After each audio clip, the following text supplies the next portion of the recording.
54 fugitives.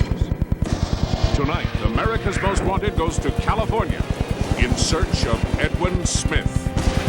Police say 10 years ago, this gang leader committed double murder. But witnesses were too scared to come forward. But now that's changed, and the manhunt begins in the City of Angels on this special edition of America's Most Wanted.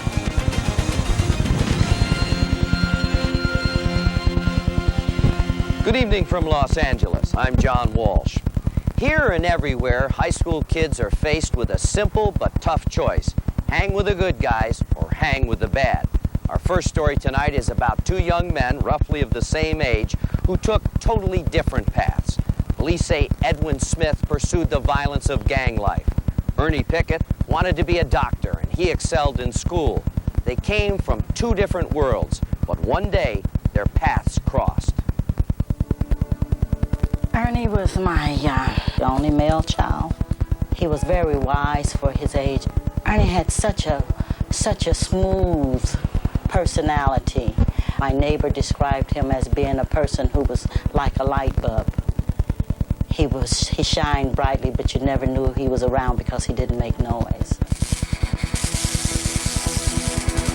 Ernest Pickett Jr. was hard-working and popular. He was an honor student and a varsity baseball star at Dorsey High in South Central Los Angeles. He had his eyes set on a medical career. And on Friday, January 20th, 1984, he had a lot to look forward to. The Boston Red Sox were scouting him. UCLA had accepted him.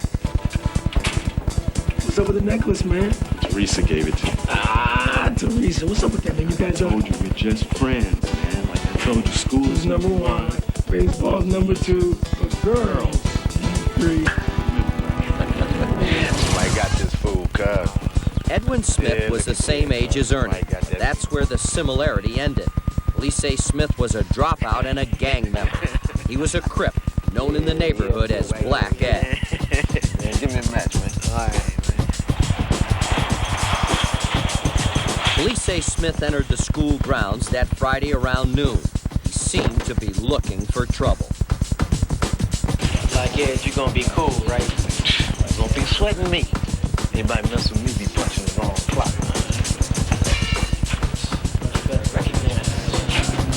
Dorsey is primarily a blood school. That is the majority of gang members that go there are Bloods. Although there are a few Crips, but they keep a very, very low profile. Police speculate Smith saw an opportunity to challenge the Bloods on their own turf. Hey, man. You seen Baby Trey? Hey, what's going on, man? Nah, not yet, man. Well, look, we got one slide. Police still don't know what set the gangs off. But by 2 o'clock, members of the Bloods were also congregating outside the high school. School let out at 2:15 that day. Ernie was planning on catching a ride home with a friend so he could quickly change clothes and rush off to baseball practice. We all representing over here. What it's about here?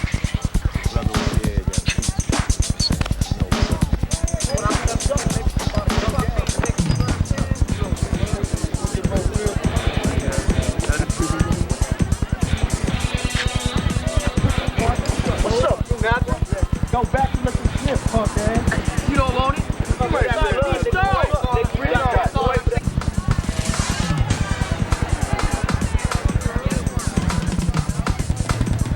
This doesn't look good.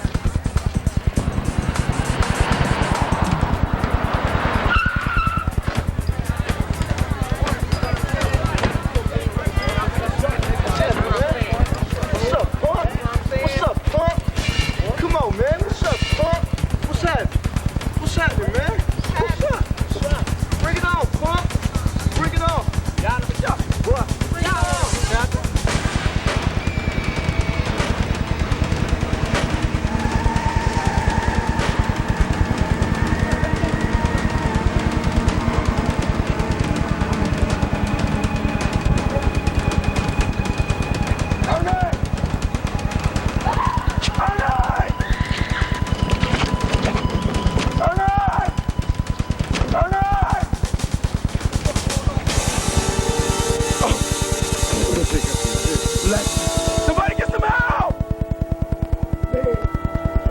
Somebody help! Police say bullets fired by Edwin Smith killed a 25-year-old gang member, fatally wounded 17-year-old Ernie Pickett. Ernie was shot in the back. Doctors could not save his life. My husband met me at the door and he said, come on in, honey.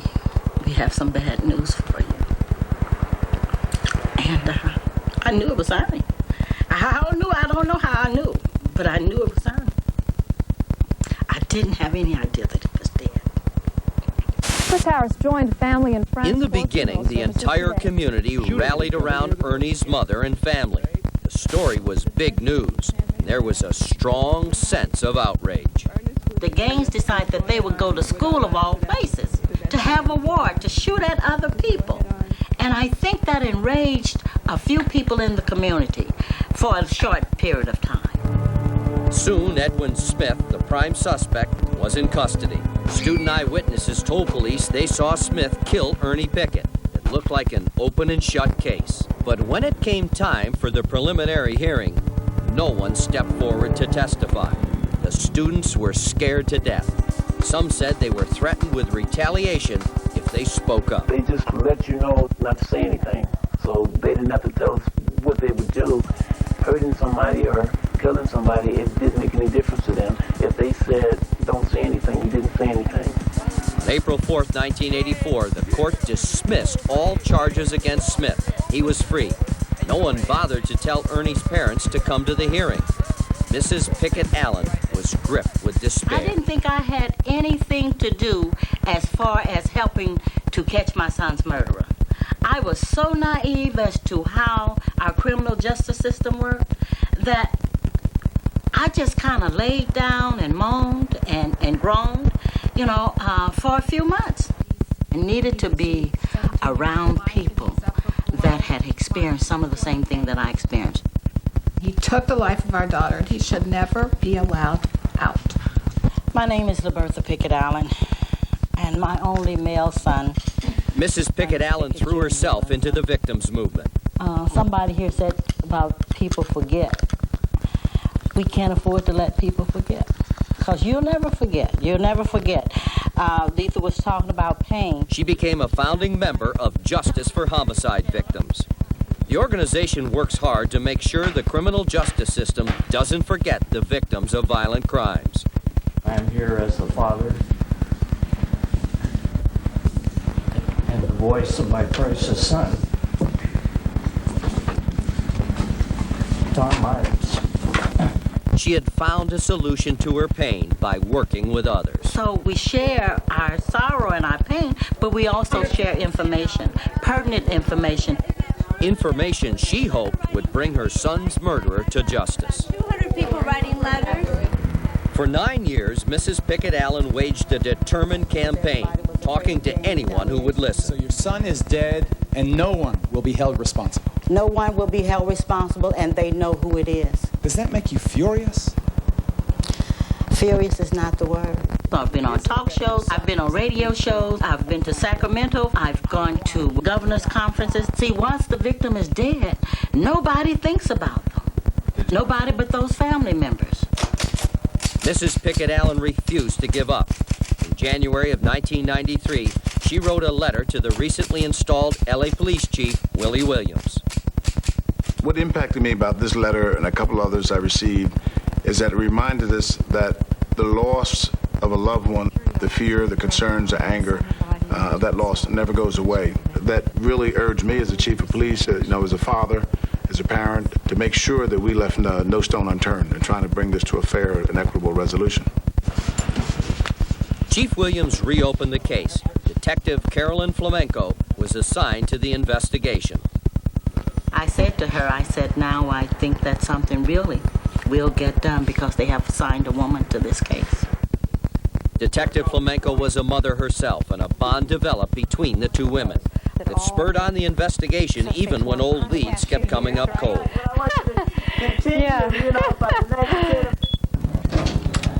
Flamenco had earned a reputation for successfully investigating cold and unsolved cases, but this one became her greatest challenge. Potential witnesses had changed names or moved out of state. Many were still afraid of gang retaliation. Others lacked credibility. A lot of the witnesses that I located had severe drug problems or extensive criminal backgrounds. So I just had to keep going until I found more witnesses. The murder of Ronald Miller last October was like... Then in October 1993, the women's worst fear came true. Police say Edwin Smith had killed again. Is Edwin Oswald Smith. The victim was 33-year-old Ronald Miller, and like Ernie, he was shot in the back. Police say Smith was heavily involved in cocaine trafficking. He was now 26, a seasoned criminal on the run, and another family was devastated. I am still in denial. I hurt very deeply. My family hurts. My daughters are afraid. She calls him Mad Dog, and we call him Ed Dog. I think he has lots of different aliases. But, you know, if justice had been served at that time, her son might not have had to die. You know, at that time, there were over 300 witnesses out in front of the school. One witness finally came forward after Mrs. Pickett Allen gave a speech at a halfway house about her struggle for justice. And she said to me, I was there. And she started crying. I said, you were where? And she said, I was there when your son was murdered. Detective Flamenco tracked down a second eyewitness now living in another state. Former students were now mothers themselves. They responded to Flamenco's emotional appeals and agreed to testify. When Officer Flamenco came out and talked to me, you know, we made me talk about our kids. I know how, you know, I would feel if somebody shot my kid. I would want him caught because I have children. In November 1994, Detective Flamenco had collected enough new evidence to make her case. Nearly 10 years after the shooting, police recharged Smith with murdering Ernie Pickett. Today, Mrs. Pickett Allen is grateful to the people who helped, but the heartache will never go away. I don't believe it's something you can get over. Somebody told me when your children are little, you carry them on your knee. When they're older, you carry them in the heart. Well, I've had to bury Ernie in my heart. Mrs. Pickett Allen has waited more than 10 years to see her son's accused murderer brought to justice. Help us find gang member Edwin Smith. He's wanted on 3 counts of murder. Smith is 29 years old, 6 feet tall, and 185 pounds. He may have grown his hair long, may be wearing a full beard and mustache. Smith has several tattoos. The letters RTC on his left arm, the number 30 on the right arm, and Harlem Crip on his left forearm. His nickname is Black Ed. He sometimes uses the alias Jeff Lewis. Police say he makes a living selling drugs and has a very violent temper. Los Angeles police believe Smith may be on the run with this man, Kenneth Richardson. Both are wanted for the murder of a man in 1993. Kenneth Richardson is another Crip gang member who goes by the alias Kenneth Boyd. If you've seen either one of these men, call our hotline at 1-800-CRIME-TV. Coming up, the story of a family man with a dangerous secret life. A bizarre ending to a terrifying evening. You really like me, huh? I think he thought what he did was okay. He thought it was part of the date. I wanted Las Vegas, Nevada, 1978. Joseph Mancini and a woman we'll call Jane were returning to her house after their first date.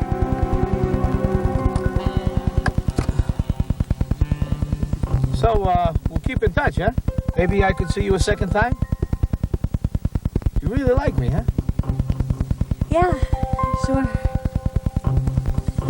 Well, I'll see you later.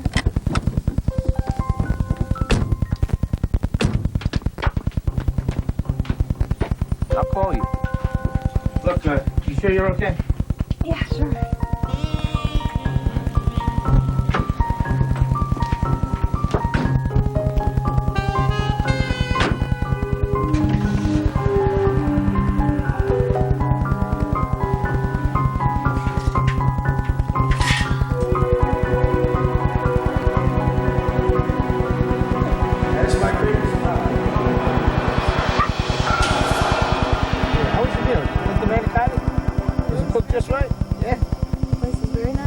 Isn't that a great view? Best view in town. I love this place. It is neat. I thought we were going home. We will. Just enjoy the view. I want to go home. Take your shorts off. You're kidding, right?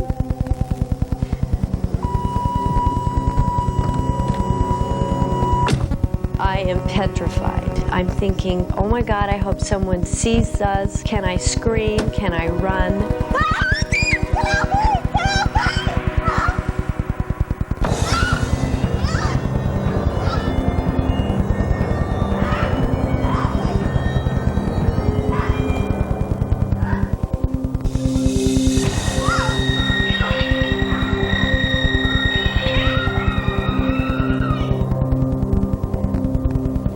Sure you're okay?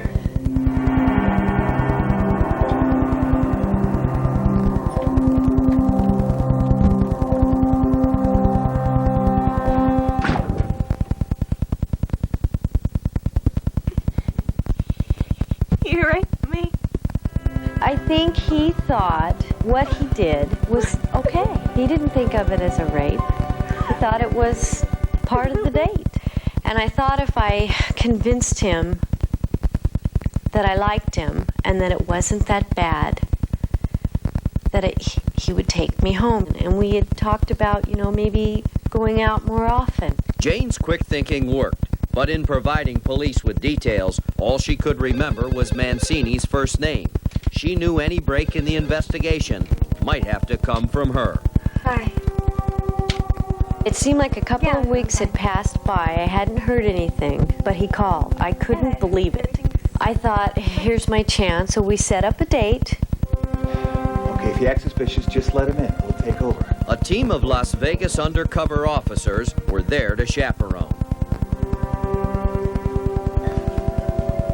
Everyone, I think, wasn't expecting him to show, but sure enough, there was a knock at the door, and it was Joseph.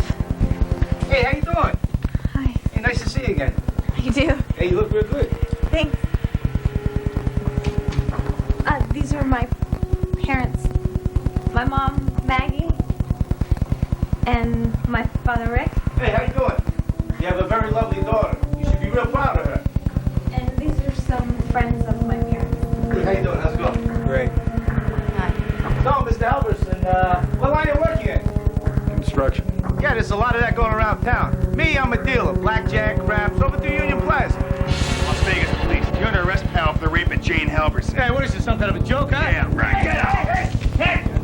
Freedom is rights. You have the right to remain silent. You have the right to an attorney. You can't afford to unrun over your police. Get out of here, go!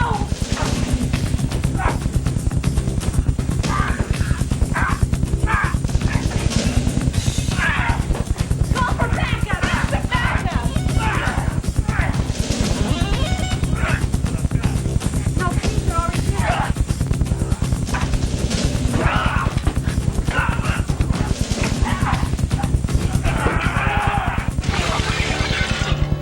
Guess what? You're a dead son of a bitch. Get off the phone. Put the damn phone down. Get on the floor.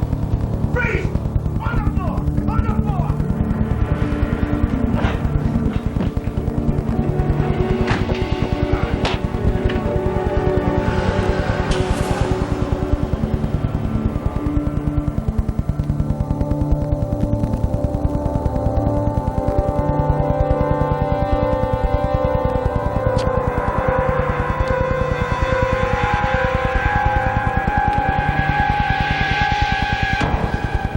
Jeez, Joe, you scared me. What are you doing out here? Just thinking. Why aren't you still playing the tables? I wasn't feeling lucky tonight.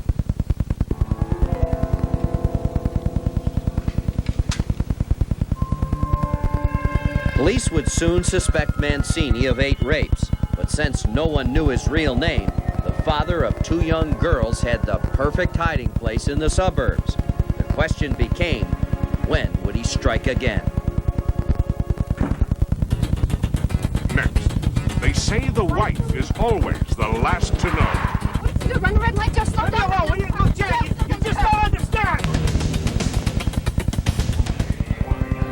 For months, Las Vegas was held in a grip of fear. Jane's rape had fit the pattern of a suspect police had dubbed the Green Valley Rapist. And although police still didn't have Mancini's last name, they were closing in when two of his victims came up with similar license plate numbers. All right, get this.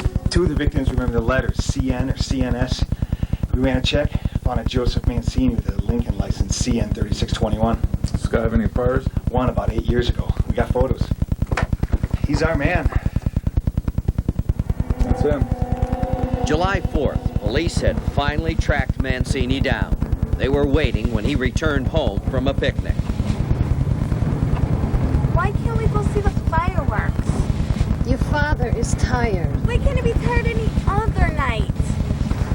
You've been so tense lately. You sure you're all right?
Told them the truth yet.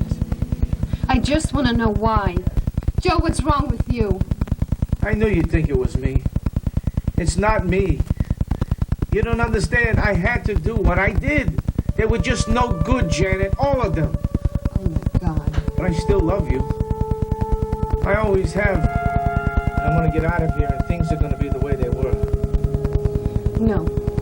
No, they can't. Janet refused to see her husband again, and Mancini drew a lengthy sentence at Nevada's Gene prison. But that didn't stop him from thinking about his future. Rugged but caring and gentle 22-year-old seeks lasting relationship with mature but sexy Asian female between 18 and 25. What do you think? You're 22 years old. This is a club med. Anyway, by the time you get out of here, any of them broads will be grandma age. That's what I think. Yeah, well, who asked you? Let's go, Romeo. Cell inspection in 10. Mancini placed personal ads in newspapers everywhere, using the prison's P.O. box as his return address. I was a sergeant at Gene Prison. Joe Mancini was an inmate there. Joe Mancini was a warehouse clerk and had minimal supervision.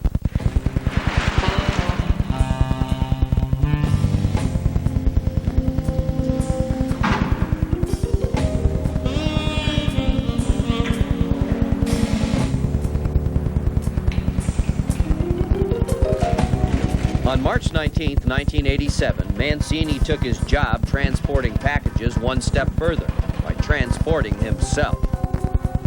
The van belonged to prison warehouse supervisor Charles Stevenson.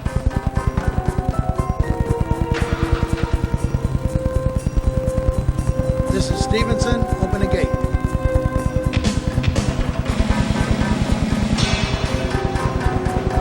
So no one searched it as it left the prison. I was concerned that somebody had escaped the institution and that they were out on the street. The first reaction is to try to find out where they might have gone. And where Mancini went was here, Catalina Island off the Southern California coast. Ironically, Lori Roberts also went there for her honeymoon on July 4th, 1987.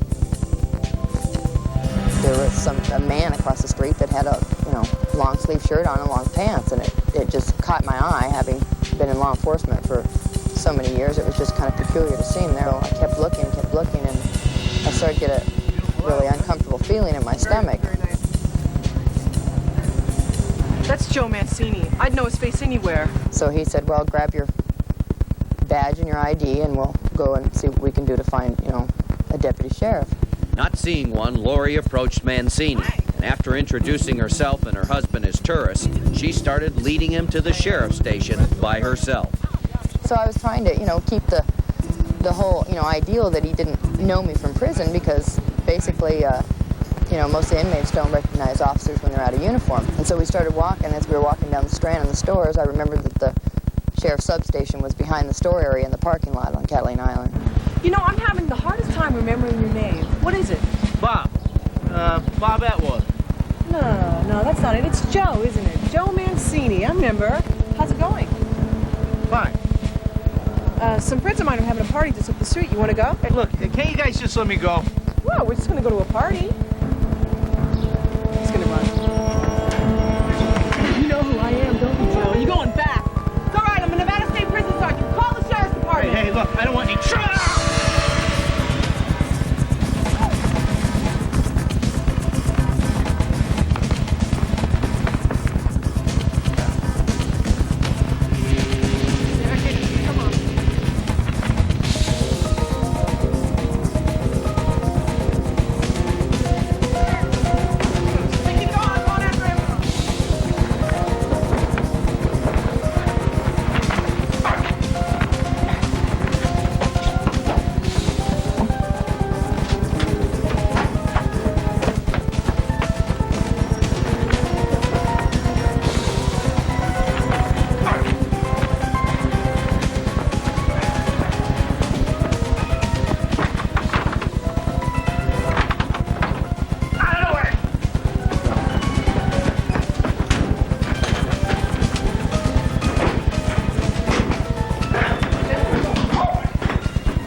Mancini is vain and tries hard to be cool.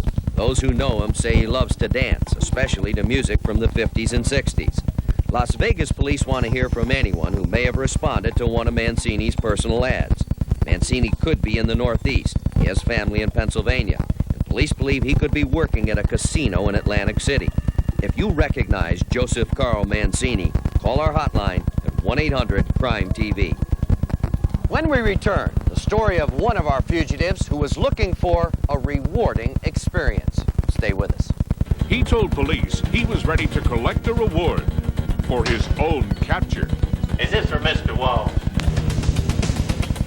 The coast of California is dotted with peaceful little towns. The picturesque town of Laguna Beach is about 50 miles south of here. The residents there thought they were far enough away from big city problems. They were wrong. For years, artists have captured on canvas the warm sunlight and beautiful seascapes of Laguna Beach. It's known as a friendly community where people look out for each other. Laguna's a very close community, and particularly downtown, people really know each other. It's like living in a small community, which makes it very unique for Southern California. It was that serene lifestyle and caring attitude that attracted 62-year-old Frankie Roshti and his 53-year-old wife, Cece, when they fled their turbulent homeland of Iran. They were looking for a simple place to lead a simple life. Eventually, with a little savings, they opened this Baskin-Robbins ice cream store. They're just like best friends, you know, just married, and they always work together. On the night of February 20th, Frankie and Cece were tending their business. But just 20 miles north in Costa Mesa, a one-man crime spree was already underway. Police say a young man would rob 3 stores as he made his way to Laguna Beach that night.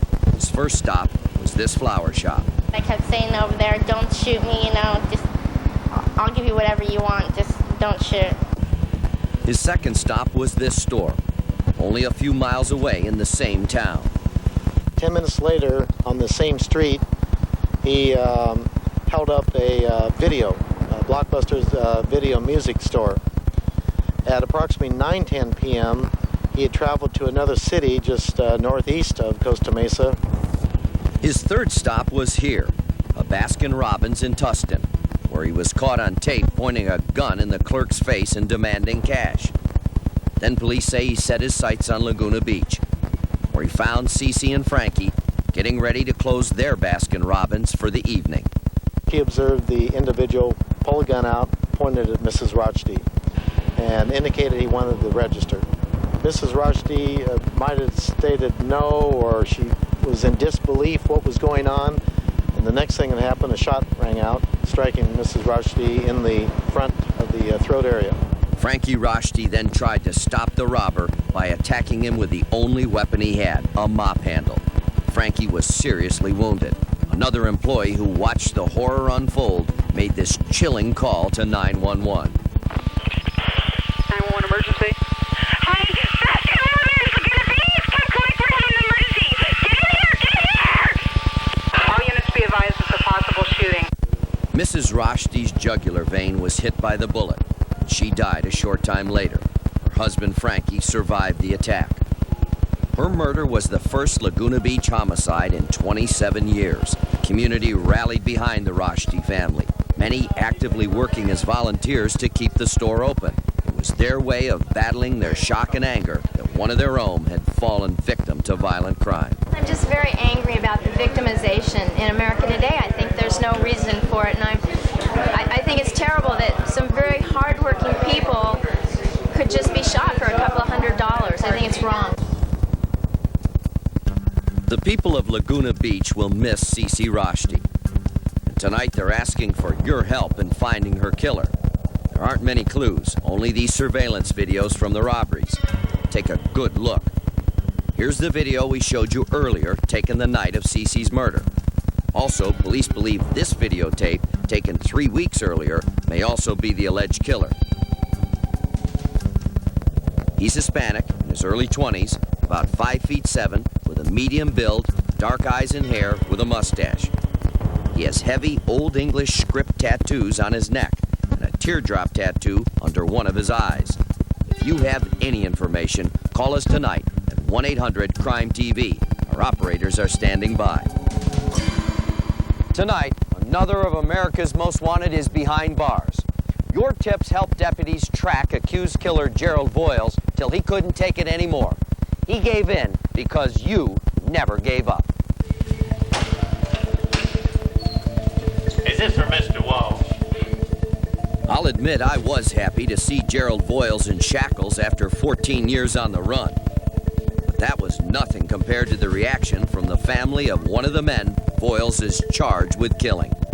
Oh, we're real happy. I'm so happy I don't know what to do. When I first heard that, man, I was about ready to jump up and down because we'd waited so long to hear that he was got. The hunt for Gerald Voiles began in 1981 when police began tracking a notorious auto theft ring. William Crumley's son, Anton, had the misfortune to be at the wrong place at the wrong time when the suspected car thieves discovered an informant in their midst. I didn't have nothing better to do, so I came along. Hope you don't mind. Of course not, Andy. The bodies of Anton Crumley and the informant were found 1 week later in a quarry. They'd been shot to death.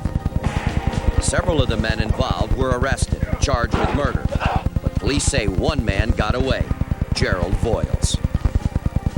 We stayed on the case, profiling Voiles 3 times.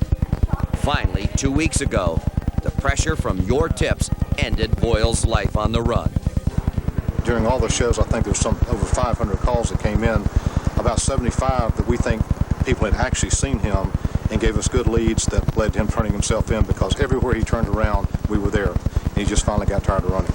At 9:20 on Sunday morning, the 5th of March, Gerald Voiles presented himself at the jail information booth in the Polk County Jail. Voiles actually had the arrogance to try to pick up the $3,000 bounty on his own head. He asked if he could collect a reward for Gerald Voiles, and the jail employee asked who he was. He said, "I'm Gerald Voiles." Voiles isn't getting the reward, but after 14 years on the run, he will get what's coming to him. In my opinion, it's time to pay the price.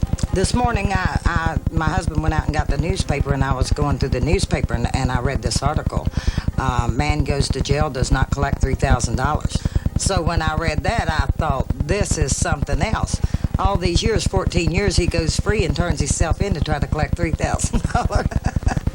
I don't know how anyone can sleep with themselves when they shoot somebody in the back, and then they can go through life living free and happy. That would haunt me for the rest of my life. When we come back, a cheerleader who hitched a ride with some homeboys, but never. Most people think kids are a blessing, and as parents, we're constantly walking a tightrope, balancing the rules they need with the independence they crave. But sometimes all we do to protect our children isn't enough. All it takes is one bad night. Our next story is about one mom, one child, and one night. Jolie Watson, a 17-year-old cheerleader in Los Angeles with a promising future. She made good grades in high school, had good friends, and was looking forward to graduating this June. Her mother remembers just how special Jolie was. She was so loved, and she had a heart of gold. She was the essence of all that's good in this world. She trusted everyone.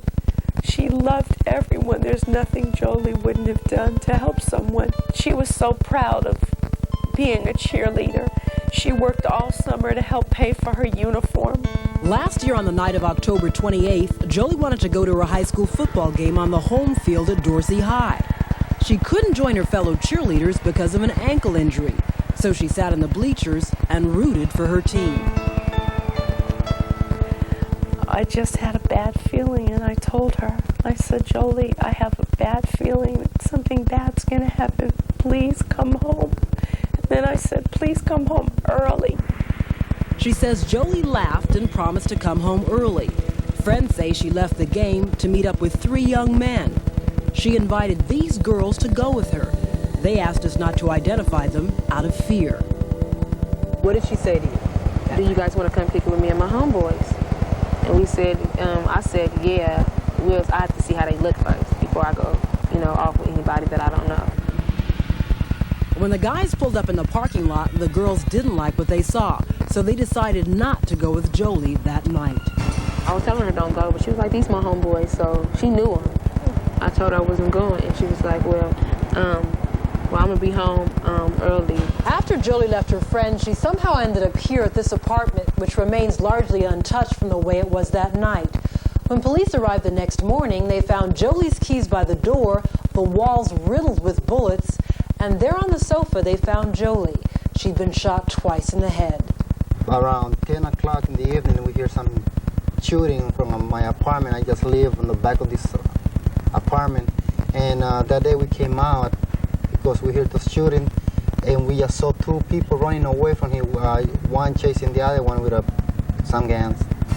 A combination of fingerprints and informant tips led police to this man, 25-year-old Carlton Maurice Gladden. Police say he's the trigger man and that he sold drugs out of this drug house. The house was a marijuana location where marijuana was being sold through a window. A screen was cut out, It was bars on the window, and then they had cut a screen out about 3 inches wide to transpose marijuana and hands and money through that spacage. Police, family, and friends don't understand how Jolie ended up in a dangerous drug house that night. Was she lured there? Was she kidnapped? How did this young lady wind up caught in the crossfire? She was not known to use drugs, and an autopsy found no drugs in her system. The police have identified the house where your daughter was found as a drug house. What do you think she could have been doing there?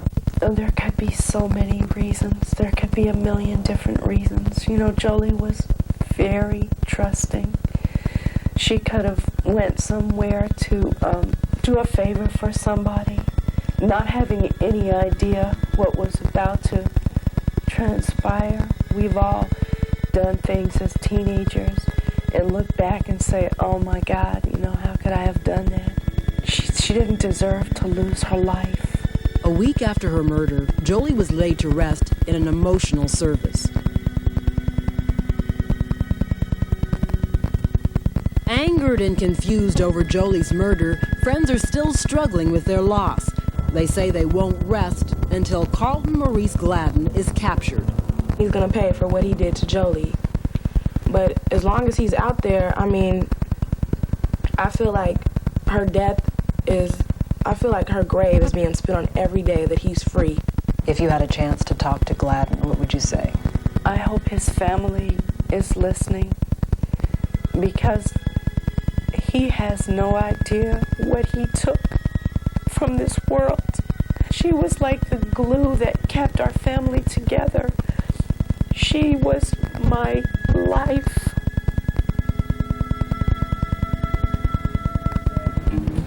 Carlton Maurice Gladden is from Belize, Central America. He's 5'9", weighs 135 pounds. Gladden usually wears his hair in this jerry-curled style. His most outstanding physical feature is a wandering left eye. You know where Carlton Maurice Gladden is. Call us at 1-800-CRIME.